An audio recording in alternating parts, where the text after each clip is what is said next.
परम सौभाग्य का अवसर है। इस कालकृत नामक संवत्सर के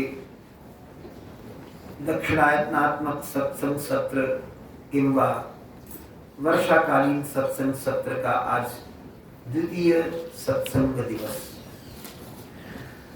आप सब श्रद्धामती देवियां, भक्तिमती माताएं, आबाल वृद्ध, समस्त भागवत बंधुगण सद्गुरु भगवान के श्री चरणारविंद में सत्संग की परम जिज्ञासात्मक भावना लेकर, जैसे हंस सद्य निर्मित मोतियों को चुनने के लिए ललायित रहते हैं सरिताओं के तट पर, ठीक इसी प्रकार आप समस्त भागवत सद्गुरु भगवान के मुखारविंद से निसृत होने वाले अमृत कणों को प्राप्त करके अपने आप को धन्यता में प्रविष्ट करने के लिए ललायित हो, उत्सुक हो, उत्कंठित हो। आइए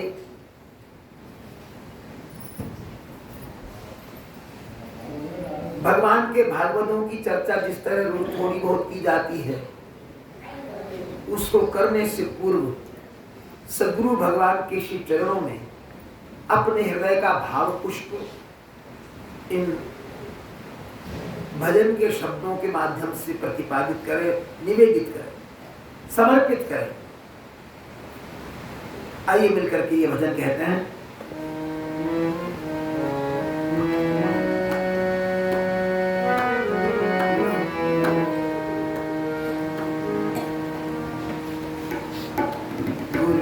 मेरी झोली भर देना, गुरुजी मेरी झोली भर देना, मेरी झोली भर देना, गुरुजी मेरी झोली भर देना, गुरुजी मेरी झोली भर देना, गुरुजी मेरी झोली भर देना।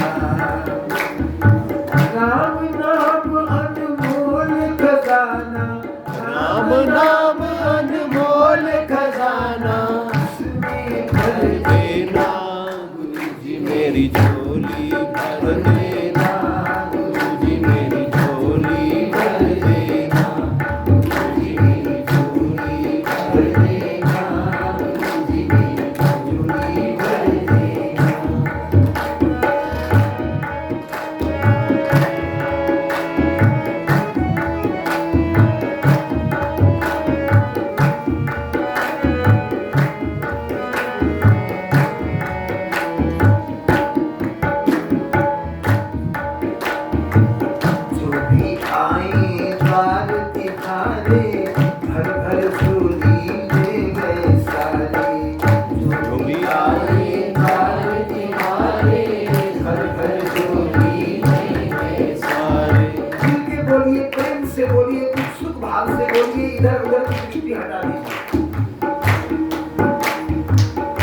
जब तक मन इधर उधर रहे, इंद्रियां विचलित रहे, भजन की तो कल्पना भी नहीं हो सकती। भज धातु से भजन शब्द बना है, इसी से भक्ति बनी है, और भज सेवा के अर्थ में होता है। जब सेवक सेवा में सेवक की लग जाए और फिर इधर उधर ताके, उसकी सेवा में अंतर आ जाएगा। जो भी आए द्वार तिहारे, भर भर झोली ले गए सारे। जो भी आए द्वार तिहारे, भर भर झोली ले गए सारे। कृपा करो ये अक्षय धन प्रभु, कृपा करो ये अक्षय धन प्रभु, हमको भी देना, गुरुजी मेरी झोली भर देना, गुरुजी मेरी झोली भर देना, गुरुजी मेरी झोली भर देना, गुरुजी मेरी झोली भर देना।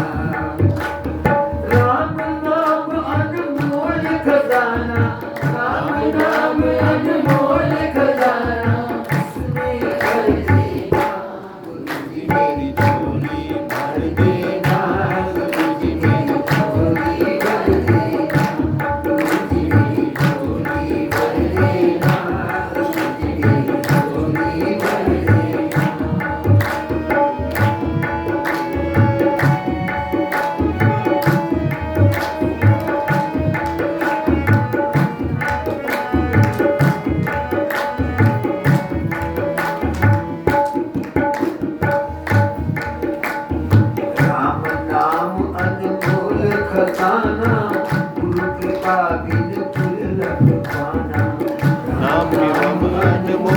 खजाना गुरु कृपा बिन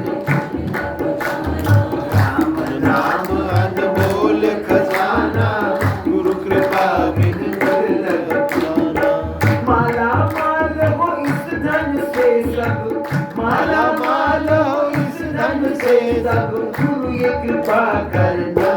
गुरु जी मेरी झोली भर देना, गुरु जी मेरी झोली भर देना, गुरु जी मेरी झोली भर देना, गुरु जी मेरी झोली भर देना। राम नाम अनमोल खजाना, राम नाम अनमोल खजाना, इसमें भर देना। गुरु जी मेरी झोली भर देना, गुरु जी मेरी झोली भर देना, गुरु जी मेरी झोली भर देना, गुरु जी मेरी झोली भर देना।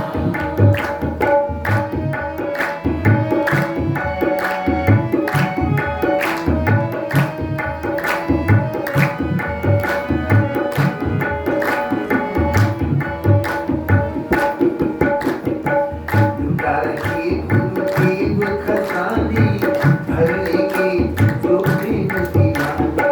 दुकान की गुरु की वो खजानी, भरने की जो भी दीवानी। जो धन खर्चू काम घटे नहीं, जो धन खर्चू काम घटे नहीं। हाँ, जो धन खर्चू काम घटे नहीं, ऐसा धन देना। गुरु जी मेरी झोली भर देना, गुरु जी मेरी झोली भर देना, गुरु जी मेरी झोली भर देना, गुरु जी मेरी झोली भर देना। राम नाम अनमोल खजाना, राम नाम अनमोल खजाना, इसमें भर देना। गुरु जी मेरी झोली भर देना, गुरु जी मेरी झोली भर देना, गुरु जी मेरी झोली भर देना, गुरु जी मेरी झोली भर देना।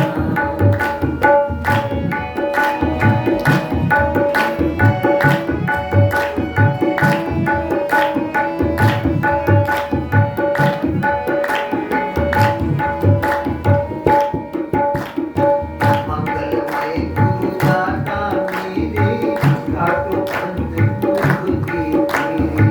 मंगलमय गुरु दाता मेरे, घाटों अंत दुख के तेरे।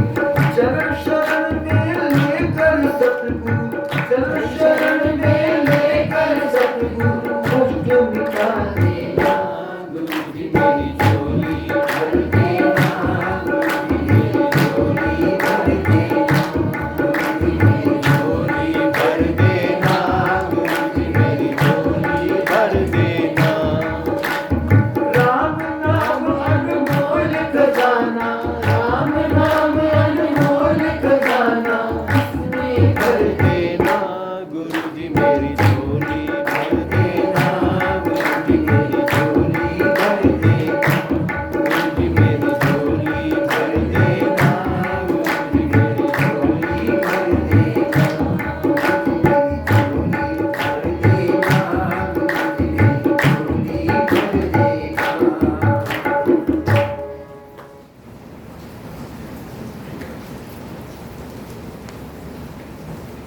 जो अंतर हृदय से भक्त होता है वो विभक्त नहीं होता। विभक्त उसको कहते हैं जो बटा हुआ है दुनिया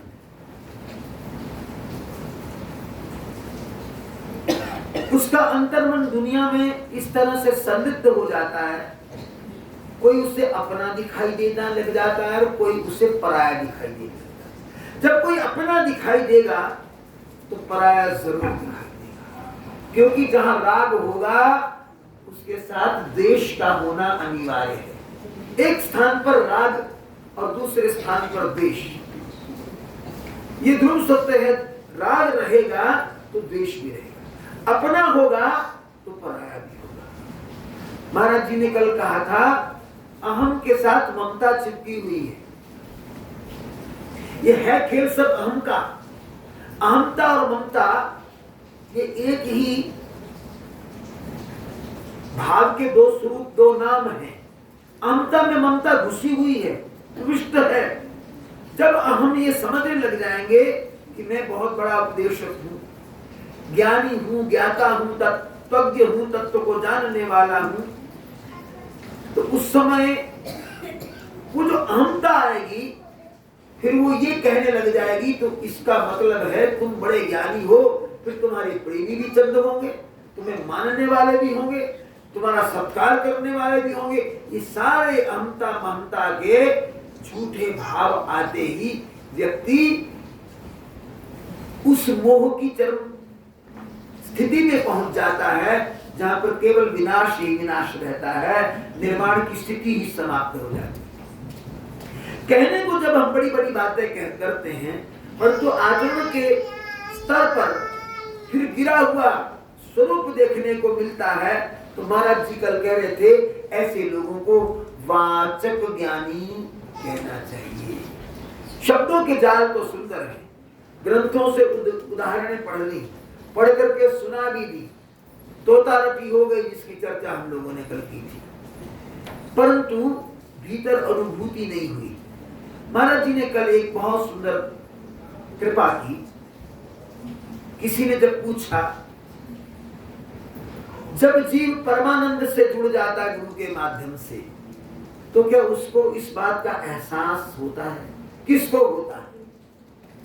तो महाराज जी ने जिस तरीके से समझाया, बड़ा सुंदर और विस्तार दे करके, सरलता से। महात्मा जन कहते हैं, लाली मेरे लाल की जित देखू तित लाल। लाली देखण मैं गई और मैं भी हो गई। अब लाली देखने के लिए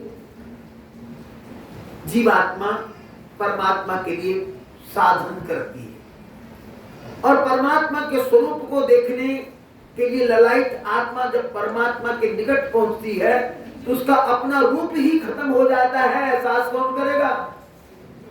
तू करता तू भया, मुझ में रही न हूं, बारी तेरे नाम पर जित देखू तित तू। अब वो जिधर देखते हैं उधर दिखता है, तो इसका मतलब भीतर वाला भी तो वही हो गया। अब देखने वाला रहा ही नहीं। वेदांत के शब्दों में जाए थोड़ा सा, तो इसको त्रिपुटी की समाप्ति होना कहते हैं। ध्याता, ध्यान और ध्येय, ये तीन चीजें हैं। एक ध्याता जो ध्यान कर रहा है, एक ध्येय जिसका ध्यान किया जा रहा है, एक बीच में ध्यान का सूत्र है, संबंध है, दोनों को जोड़ने वाला, ध्याता और ध्येय को।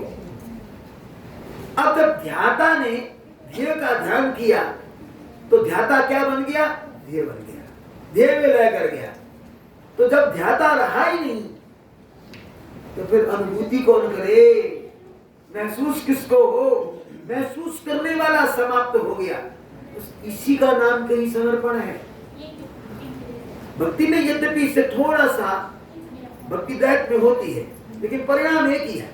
थोड़ा सा अंतर में कहते हैं, लेकिन भक्ति करते करते करते करते जीव परमात्मा का हो जाता है उस रूप में। जैसे महाराज जी कहते हैं, भृंगी कीट न्याय, वो कीड़ा पकड़ के लाया जाता है, मिट्टी में लपेट दिया जाता है, उसके इर्द गिर्द फिर राग अलापा जाता है। वो भीतर का भयभीत कीड़ा उसका चिंतन करते करते उसी का रूप हो जाता है। इसलिए तुलसीदास जी ने कहा, ज्ञान ही भक्ति नहीं कछु भेदा। ज्ञान मार्ग से चल लो, भक्ति मार्ग से चल लो, परिणाम एक ही आना है। उभय हरहि भव संभव खेदा। दोनों का, उभय में दोनों का लक्ष्य क्या है?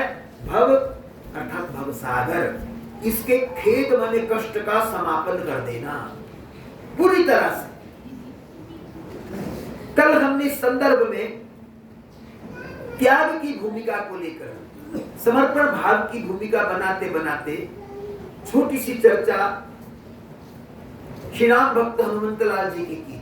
और ये भी निवेदन किया था कि हम कभी ये ना समझें कि हनुमान तो कोई देवता है, हनुमान तो कोई हमारे जैसा होगा, या माने भगवान से विलग मानकर उनके अंदर निकृष्टता की भावना कर लेना। और ये होता कब है, जब हम कुछ उन लोगों से सुन लेते हैं जो मतावलंबी होते हैं, अपने अपने मत को सच्चा सिद्ध करने के लिए नाना प्रकार की झूठी सच्ची बातें लेकर के दुनिया में प्रपंचबाजी करते रहते हैं। आजकल ऐसे मत मतांतरों का बड़ा प्रपंच चला हुआ है। लोग लालच भी देते हैं, हाँ, पैसा भी देते हैं, करोड़ों करोड़ों रुपए लुटाते हैं, हमारे मत में आ जाओ, तुम्हें ये मिलेगा वो मिलेगा इत्यादि इत्यादि। तो उनमें जो बहकने वाले लोग होते हैं वो बेचारी छोटी कल्पनाएं उनके द्वारा सुनकर कर लेते हैं। परंतु एक बात समझ लेनी चाहिए, हमारे पुराणों में उपनिषदों में शिव तत्व को व्यापक परमात्मा का स्वरूप माना गया। माने शिव कहें या सर्वव्यापक परमात्मा में। रामचरितमानस में इसका एक उदाहरण देखिए। शिव से ही रुद्र पैदा हुए, शिव से ही ब्रह्मा जी पैदा हुए, शिव से ही विष्णु भगवान पैदा हुए। एक से तीन हो गए। बिजली तो एक ही है ना, लेकिन उसकी तीन तारें आती हैं, फिर हमारे ये सब काम होते हैं प्रकाश इत्यादि के। तो वो एक शक्ति, एक महाशक्ति जो है वो शिव कहलाती है। उससे तीन आए, रुद्र, ब्रह्मा और विष्णु। तो वो जो सात्विक रूप में शिव भगवान है वो व्यापक तत्व है। स्वयं रुद्र भगवान ने, जिनको महादेव कहते हैं, रामचरितमानस में उस समय अपने ज्ञान स्वरूप की बात को व्यक्त कर दिया जिस समय पृथ्वी माता गाय बनकर के देवताओं के आगे व्याकुल हुई कि मुझ पर पापियों का राज्य हो गया, नास्तिकों का बोझ मुझे सताने लगा, अधर्म होने लग गया, यज्ञ याग सब बंद हो गए, लोग नित्य कर्म में इतने स्वार्थी हो गए कि भगवान को बिना अर्पण किए सुरही जीवा लंपट होकर के भक्षण करने लग जाते हैं। ईश्वर के आगे भोग लगाना, अर्पण करना, अब तो स्नान की भी बातें गई आई, ऐसा पृथ्वी माता ने कहा। यदि कभी आपके मन में आ जाए तो आज नहीं नहाते, कोई बात नहीं, खा लेते, तो सोचना कि आप पर कलयुग आ गया। प्रमाद के रूप में आता है कलयुग, और बहुत बहुत आजकल लोग ऐसा कर रहे हैं। तो पृथ्वी माता ने कहा कि धर्माचरण समाप्त हो गया, मैं व्याकुल होकर के आई हूं, मेरा दुखड़ा दूर करो। देवता ब्रह्मा जी के पास लेकर चले गए। ब्रह्मा जी ने कहा क्षीर सागर में जाएं और परमात्मा श्री हरि से प्रार्थना करें, विष्णु भगवान से प्रार्थना करें। वहां रुद्र भगवान, शंकर भगवान भी थे। ये शंकर भगवान को महादेव शंकर। अब शंकर भगवान ने कहा अरे हरि को ढूंढने कहां जाओगे, कहां हरि नहीं है। वहां पर ये चौपाई, हरि व्यापक सर्वत्र समाना। परमात्मा तो सर्वत्र व्याप्त है, जहां भी पुकारोगे वो प्रकट हो जाएंगे। एक बार प्रेम का घर्षण करके तो देखो, जैसे पत्थर से पत्थर घिसता है तो व्यापक अग्नि जो नहीं दिखती वो प्रकट हो जाती है। यज्ञ करने वाले क्या करते हैं, दो लकड़ियों को घिसते हैं, अरणि मंथन कहते हैं उस क्रिया को। अरणि मंथन, शमी की लकड़ी होती है, मथानी के तरीके से घिसी जाती है और उसके पास एक रुई रखी जाती है, इसमें कपूर आदि का अंश सम्मिलित होता है। उस रुई को अग्नि लग जाती है, उसमें घर्षण से अग्नि निकलती है। पत्थर से पत्थर रगड़ के देखो अग्नि चमकती निकलती है। तो स्वयं शंकर भगवान ने कहा एक बार प्रेम का घर्षण दे के देखो, परमात्मा को यही प्रकट होना पड़ेगा। वो प्रेम से प्रकट होते हैं, उनको ढूंढने की जरूरत नहीं है। रामचरितमानस एक एक समस्या का समाधान है। जो कहता है मैं भगवान को ढूंढ रहा हूं, वो ढूंढता ही रह जाएगा। अरे अपने आप को ढूंढ, हम खोए हैं, भगवान नहीं खोए, क्योंकि हम अपने में नहीं हैं। जिस दिन हम अपने में आ जाएंगे तो भगवान भीतर ही मिलेगा, भगवान बाहर नहीं मिलेगा। गोस्वामी जी को लेकर के चले। कल एक दोहे की हमने चर्चा की थी, श्री हनुमान चालीसा के संदर्भ में जो पहला ही दोहा है, और ये प्रार्थना की थी कि जब गोस्वामी जी ने चालीसा लिखा तो शुरू यहां से कर दिया, जय हनुमान ज्ञान गुण सागर। तो हनुमान जी प्रकट हुए, उन्हें कहा कि नहीं, ऐसे नहीं, यहां से मुझे पसंद नहीं है, मुझे प्रिय नहीं लगा। महाराज फिर आप कहिए कि क्या करूं, कैसे वर्णन करूं। कहा कि तुमने जब तक सद्गुरु का वर्णन नहीं किया, चाहे तुम मुझे आराध्य मानो, ये स्वीकार नहीं होगा। फिर वो अयोध्या कांड का दोहा आया, श्री गुरु चरण सरोज रज निज मन मुकुर सुधार। गुरु चरणों की रज अपने मन रूपी दर्पण पर धारण करनी पड़ेगी, तब जाके भगवान का स्वरूप दिखने लग जाएगा। अब देखिए, पहले सदगुरु की वंदना हुई, फिर रघुवर की इष्ट की वंदना हुई, फिर जाके हनुमान जी की बात। तो हनुमान जी भक्ति के आचार्य हैं। उन्होंने भक्ति की ऐसी परिपाटी को स्थापित किया जिसमें त्याग है, ज्ञान की पराकाष्ठा भी है। एक बार की बात, भगवान श्री राघवेंद्र और जनक नंदिनी सीता श्री राम की प्राण वल्लभा अपने कक्ष में विराजमान थे। हनुमान जी वे रोक टोक आते जाते थे सेवार्थ। भगवान श्री राघवेंद्र विनोद के भाव में थे उस समय। हनुमंतलाल जी गए, उन्होंने प्रणाम किया। देखो भक्त का लक्षण ये होता है कि कभी भी भगवान के समक्ष आवे तो प्रणाम करे, जावे तो प्रणाम करे। जिस दिन हम एक बार प्रणाम करने के बाद ये मान लेंगे कि प्रणाम तो कर दिया, उस दिन हमारा अहम जागृत होने लग जाएगा।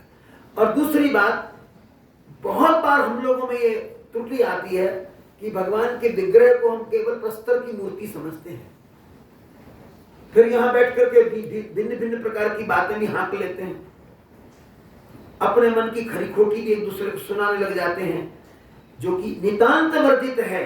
जब तक हमारे भीतर ये भाव नहीं आता कि ये तो साकार श्री हरि विराजमान है और हमें हमारे एक एक क्रियाकलाप को हमको ये देखते हैं, जानते हैं, पहचानते हैं, हमारे भीतर और बाहर को समझते हैं। घट घट पट अंतर की जानत, भले बुरे की पीर बचान। तो भगवान राघवेंद्र के समक्ष गए प्रणाम करके। तो जब लौटने लगे, अरे भाई तुम कौन हो? भगवान ने विनोदवश कह दिया। जैसे आप कोई बच्चा आपके कमरे में आए, अरे तू कौन है भाई, क्या जानते हुए कह देते हो ना। प्रेम करते थे ना भगवान राघवेंद्र। उन्होंने कह दिया तुम कौन हो? हनुमान जी ने बड़ा सुंदर उत्तर दिया, देह दृष्टियाम दासोस्मि। देह की दृष्टि से पूछते महाराज जी तो मैं आपका दास हूं, शरीर की दृष्टि से तो मैं आपका सेवक हूं। कितनी सुंदर बात। और फिर क्या कहा, जीव दृष्टया तद अंशः। अब जीव की दृष्टि से पूछिए तो मैं आपका अंश हूं, क्योंकि जीव परमात्मा का अंश है। ईश्वर जीव अंश अविनाशी, ये जीव का स्वभाव बताया गया, लक्षण बताया गया। जीव की दृष्टि से मैं आपका अंश हूं, शरीर की दृष्टि से मैं आपका दास हूं। अब तत्व से पूछ लूं, यदि तत्व की दृष्टि से पूछें, वस्तुतस्तु त्वमेव अहम इति, वस्तुतस्तु त्वमेव अहम इति में निश्चितामति। ये मेरी निश्चित धारणा है कि मैं तत्व की दृष्टि से वही हूं जो आप हैं। ऐसा ज्ञान उनका वाचिक ज्ञान नहीं था, उनके व्यवहार में यह ज्ञान प्रकट होता था। इसलिए भक्तों के अग्रगणी और ज्ञानियों के शिरोमणि कहलाए। ज्ञानी नामाग्रगण्यम, देख लीजिए श्लोक में उनको कहा गया। तो ज्ञानियों के अग्रणी होने का अभिप्राय था। स्वयं भगवान उन पर उनको विनोद से बुलाते हुए कृपा करते थे। होती भी क्यों ना, स्वयं साक्षात विभु सर्वेश्वर परम पिता परमात्मा सर्वव्यापक अनंत सनातन शाश्वत ब्रह्म जो शिव रूप है। शिव इसलिए कहते कि वो मंगलमय है। शिव का अर्थ मंगल होता है, कल्याण होता है।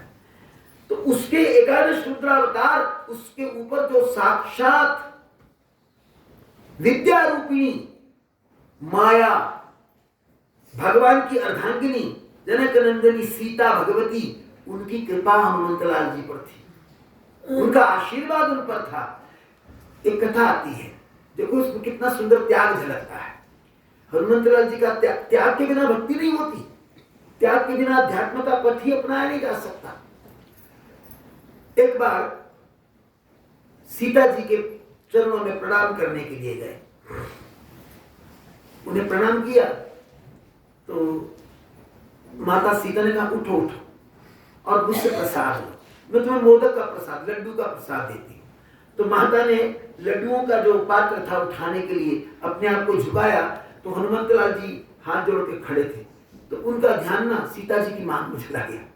अब सीता जी की मांग तो सिंदूर पूरी थी, उसमें सिंदूर भरा हुआ था। तो बिल्कुल निरीह बनकर, भोले बनकर उन्होंने पूछा, माते ये आपने क्या लगा रखा है? तो सीता जी ने कहा, हनुमंतलाल मैंने अपनी मांग में सिंदूर भर रखा है। तो ये किस लिए? जनक नंदिनी सीता कहने लगी, ये हमारे देश की परंपरा है, सांस्कृतिक परंपरा, और इस परंपरा के अनुसार जो स्त्री अपने मांग में सिंदूर भरती है उसके सुहाग की दीर्घ आयु होती है। माता सीता तो प्रसाद लेके खड़ी थी। हनुमंत लाल जी ने कहा, माता मैं अभी आया, अभी आकर प्रसाद देता हूं। बस गए और जाके उसने क्या किया, सिंदूर का एक बहुत बड़ा पात्र था, अपने पर उड़ी कर दिया, लाल हो गए और लाल लंगूर बनकर के माता सीता के सामने आ गए प्रसाद। बोले, हनुमंत ये क्या? आपने भगवान राघवेंद्र की दीर्घ आयु के लिए मांग में सिंदूर भरा, मैंने तो शरीर रख लिया अपना, मेरे प्राणेश्वर की आयु अनंत अनंत वर्षों की हो। भगवान की आयु के लिए जीव क्या कर सकता? कुछ भी तो नहीं कर सकता, पर भावना देखिए कितनी उत्तम है, कितनी उन्नत है कि उन्होंने अपने आप को लाल कर लिया। उसी समय माता के मुख से आशीर्वाद निकला, मंगलवार था। हनुमंत तुम बड़े उज्जवल भाग के हो, तुम्हारी भक्ति बड़ी श्रेष्ठ है, बड़ी उत्तम है, जाओ मेरा आशीर्वाद है। तो तुम्हें मंगलवार को सिंदूर अर्पित करता है, उसकी भी मनोकामनाएं पूर्ण होंगी। तब से परंपरा है। मैं परंपरा का वर्णन करने के लिए प्रसंग को उद्धृत नहीं कर रहा, परंतु हनुमंत लाल जी की उन्मत्तता देखिए किस प्रकार की है। मेरे आराध्य का मंगल होना चाहिए, मेरे इष्ट का मंगल हो जाए, मैं कुरूप क्यों ना हो जाऊं। इस तरह का जो समर्पण है, ये वाचिक समर्पण नहीं है, ये बातों का समर्पण नहीं है, केवल कहने की बात नहीं है। कहने का अर्थ कि उन्होंने उस समर्पण को अपने जीवन में स्थान दिया, जिस समर्पण को साधना की रीतियों से होकर के भक्त लोग, भागवत लोग अपने सद्गुरु की कृपा के प्रसाद रूप में प्राप्त किया करते हैं। मैंने कल निवेदन किया था कि साक्षात शंकर भगवान श्री राम के अवतार धारण करते ही एकादश रुद्र अवतार लेकर के हनुमंत के रूप में प्रकट हुए थे। अब इनके व्यक्तित्व का एक अनूठा सा गुण बताते हैं। कभी भी जीवन में अभिमान ना आए, हम तो थोड़ा सा कुछ कर दें तो इतना बघाड़ते हैं, इतना बघाड़ते हैं, इतना बघाड़ते हैं कि हमें भूख नहीं सताती जब तक हम 200-400 लोगों को अपनी महिमा मंडन करके न सुना डालें, अपनी महिमा का खुद ही बखान न कर डालें। देखो जी मैंने तो ऐसा किया, फिर जाके उसकी जान बची, फिर जाके ऐसा हुआ, फिर जाके वैसा हुआ। 200-400-500 रुपए दान कर दें तो भी अंदर बेचैनी हो जाती कि 20 लोगों को सुना तो दें कि मैंने तो उसको देखो जी पैसे दिए तो बेचारे का इलाज हुआ, नहीं तो वो मर जाता, इत्यादि इत्यादि। हनुमंत लाल जी एक बार भगवान के चरणों में बैठे थे। भगवान ने पूछा, हनुमंत एक बात बताओ, तुमने लंका में जाकर के सारा दुर्ग जला डाला,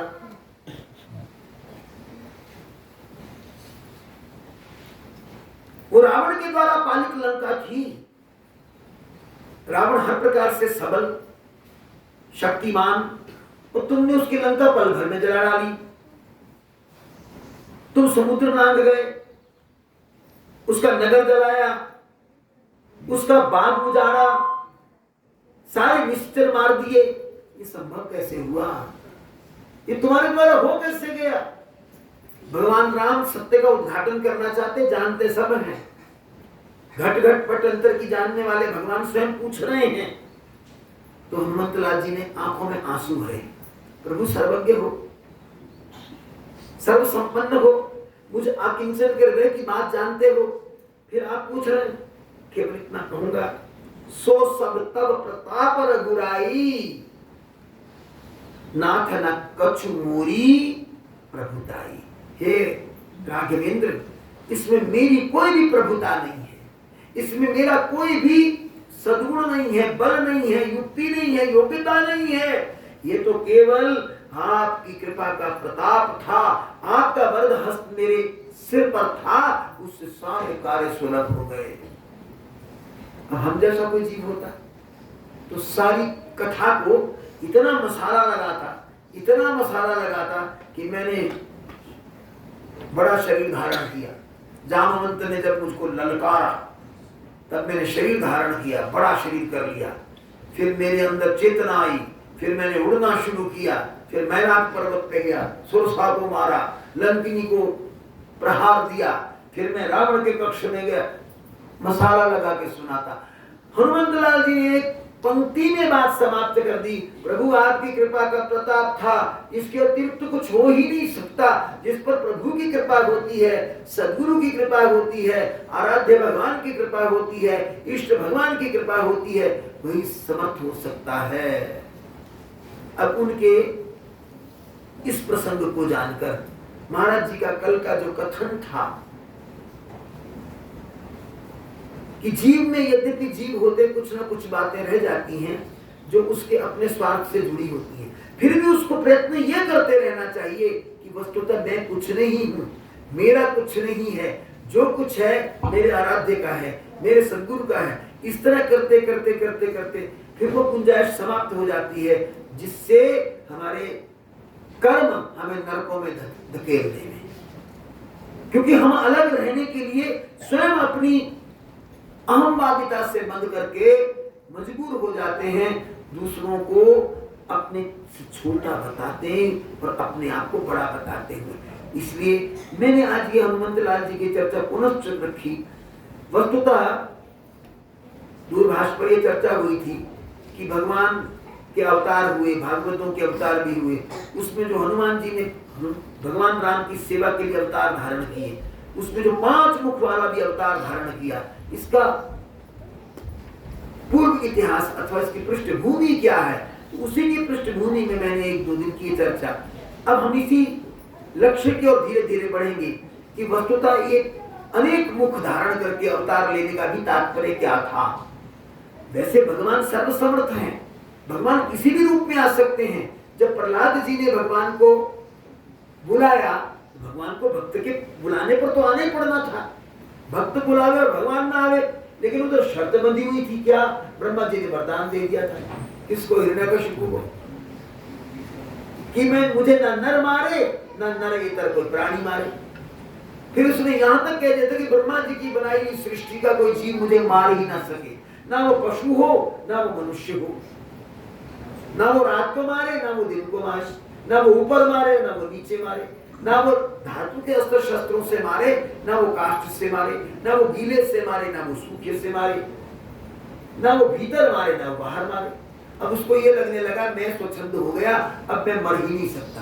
ब्रह्मा जी ने तथास्तु तो कह दिया, भगवान क्या नहीं कर सकते। अपने भक्त के लिए भगवान आए, लेकिन उन शर्तों को सामने रख करके आए। तो भगवान ने रूप कौन सा बनाया? नृसिंह, ऊपर से सिंह और नीचे से नर, और लपलपाती जीव, विकराल उनकी आंखें, वो क्रोध के अंदर रोए उनके खड़े। कहते हैं कि उन्होंने जब हिरण्यकशिपु को मार डाला, राक्षसों का विध्वंस कर डाला, तो वो क्रोध से चारों ओर देख रहे थे कि कोई बचा तो नहीं, उसका भी विध्वंस कर डालूं। तो जितने उस समय उपस्थित हुए देवलोकवासी, वो सब घबरा गए कि भगवान का क्रोध अब तो शांत होना चाहिए, अब तो नराधम मारा गया। भगवान शंकर ने कहा कि आवेश है, इस आवेश में सामने कौन जाएगा, इसका निर्णय करो ब्रह्मा जी। तो उन्होंने लक्ष्मी जी को कहा। लक्ष्मी जी कहने लगी ना, मैंने इस रूप में अपने पति को भी देखा ही, मैंने तो उनको सदैव प्रेम दर्शाते हुए देखा, उनका ये आक्रोशमय रूप में सहन नहीं कर सकते। महात्मा इसकी व्याख्या करते करते बहुत कुछ कह जाते हैं। एक महात्मा व्याख्या कर रहे थे, वो कहने के लक्ष्मी जी ने ये सोचा होगा कि मैं जाऊंगी तो मुझे देख करके हो सकता है इनका प्रेम उमड़ जाए और ये अपना पंचाई बढ़ा दे मेरी ओर। इस समय तो शेर है, सिंह है, तो मैं तो छिल जाऊंगी, मैं नहीं जाती। उन्होंने भी मना कर दिया, वे भी नहीं गई। तो ब्रह्मा जी को एकदम से शंकर भगवान ने संकेत दिया कि ये नन्हे से प्रहलाद खड़े, इनके लिए तो भगवान का आगमन हुआ, इनको भेजो, इनको भेजो। देखो भगवान के सामने कमलों की वो माला लेकर के जब छोटे छोटे डग भर के प्रहलाद जी गए, तो चारों ओर देखते हुए क्रोध में आवेश में जो भगवान नृसिंह थे, उनका भाव बदल गया प्रहलाद को देख करके, भाव बदल गया, वात्सल्य जागृत हो गया, आक्रोश नष्ट हो गया। कहाँ आक्रोश कहाँ वात्सल्य। उन्होंने प्रहलाद को गोद में उठा लिया, गोद में उठाकर उसके गाल सहलाने लगे। अब देखो हाथों में क्या लगा था, रक्त लाल, और भगवान ने गाल सहला दिए तो प्रहलाद के सारे गाल जो थे, सारा मुखमंडल लाल हो गया। आज मानो स्वयं भगवान ने कुछ समय पूर्व जिस होलिका का दहन हो गया था, उस होलिका के दहन के बाद और नराधम हिरण्यकशिपु के समाप्त हो जाने के बाद अपने भक्त प्रहलाद के साथ ही भक्ति की विजय की होली का शुभारंभ कर दिया। स्वयं भगवान ने किया। और फिर भगवान ने क्या कहा, एक शब्द करके कह करके बात पूर्ण कर दूंगा। भगवान ने कहा, हे प्रहलाद, मुझे क्षमा कर देना, उस नराधम ने तुम्हें बहुत सताया और मेरे आने में सचमुच थोड़ी सी देर हो गई, थोड़ी सी देर हो गई। वो जो थोड़ी सी देर हो गई ना, उसके लिए मैं तुमसे क्षमा की भीख मांगता हूं। क्योंकि कथा नहीं करूंगा, इस कथा करने की तो लंबी हो जाएगी ना।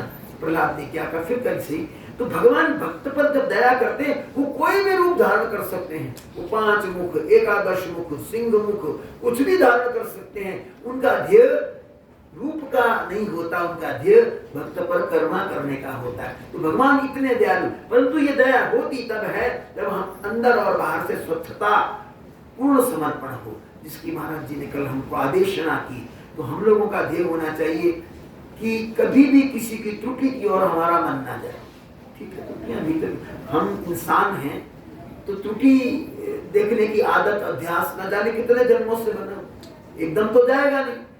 और जब ये बात आवे तब फिर महाराज जी की बात भी याद आवे, इसके लिए हमें महाराज जी के सत्संग को पक्का करना पड़ेगा। तो वो भी साथ में याद आवे कि ना अपनी देख। हम लोग पंजाबी में कहावत कहते हैं क्या, अपनी निबेड़ तेनू और नाल की गठड़ी संभाल तेनू बोल दो ना। अंग्रेजी में होता तो फटाफट बोल देते। अपनी निबेड़ तेनू होर नाल की गठड़ी संभाल तेनू चोर नाल, बात समाप्त होगी। आइए 2 शब्द कह लेते हैं, फिर संतों से कुछ सुनेंगे आज।